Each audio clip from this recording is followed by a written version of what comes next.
Hello, welcome to our second week of business ethics. You guys did a fantastic job this last week in the discussions and selecting your topics for your final paper, and I just want to say kudos. So let's make it another great week. I love the discussions and the examples. When you do the discussions, please give personal examples from your life. So that's really what makes it alive. We can talk a lot about theories, but what it comes down to is actual practice. So tell me, about what happens in your workplace, things that you've experienced, and that's really what I love to see in those discussion forums. Also, the topics. You have such a variety. Business ethics covers so many different areas, and the topic choices that you gave show that. So I'm really looking forward to, and I don't just say that, but I do look forward to all the different topics and perspectives that you're going to bring to those papers and following that through class. We're jumping into session two. So let's take a look at that. If you know me, like I go to modules, there's lots of different ways to find the assignments for each week. But this one here is a great way just because it puts everything together. So if you go down here, there's brief agenda. You can look at that. I encourage you to look at that.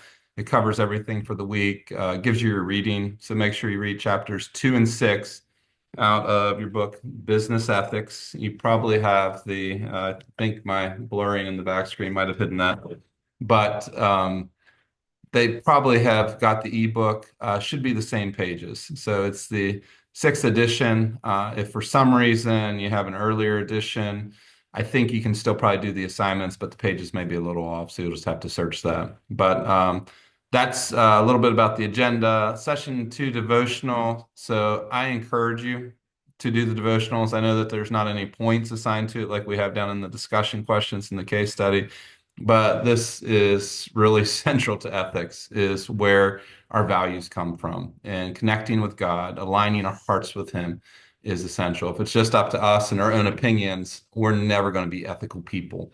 We'll be maybe doing what popular opinion says to do, but ultimately history will play out that ethics have to originate somewhere higher than humans.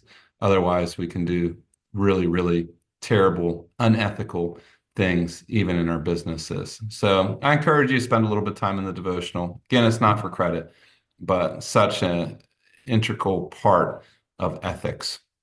We'll get down to the point activities. First is discussion. You're familiar with this, so we can go out and take a look at it. But ultimately, you need to make your first initial post by Thursday evening. I think 11:55, 11 at midnight. I'm not looking too closely at that, but make sure it's in there by midnight on Thursday. And then you need to have at least two classmate responses by 11:59 on Sunday night. Again, use examples. Go down and answer those questions, but as you're answering them, don't just give me generic textbook. I want to see the references, I want to see the support, but I also want to hear from your own experiences and things that you've seen. So make sure you include those in the discussion. So let's go back and we'll look at our final assignment for week two, and that's the individual case study. So you chose your topics. This doesn't have anything to do with the topics that you chose, so don't get confused by that. What you'll do is you'll go to your textbook, again, business ethics, that you should have purchased at this point. If you haven't, you can get it as ebook and get it instantly. So make sure that you get this because you can't do the assignment without it. And you'll have page 2 of that book. There's a case study, and it's about Wells Fargo and consumer fraud.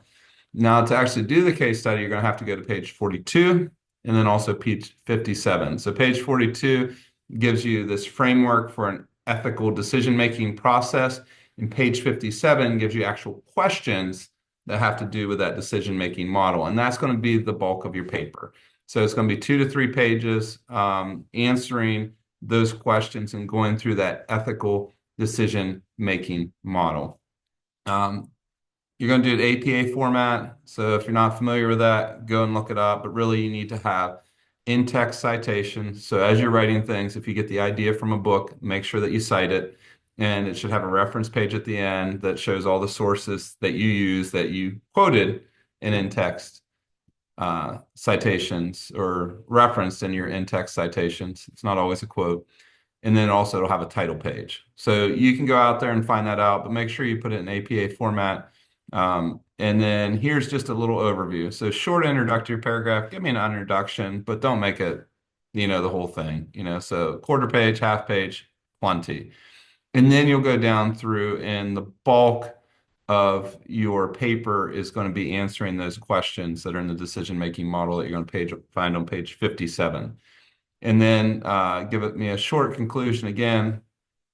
Quarter page would be sufficient, and then that would be the bulk of your paper. So if it's less than 2 or 3 pages, you probably haven't put enough time into it. You need at least a page and a half of content to answer those questions. And if you can do a little bit more, that would be fantastic.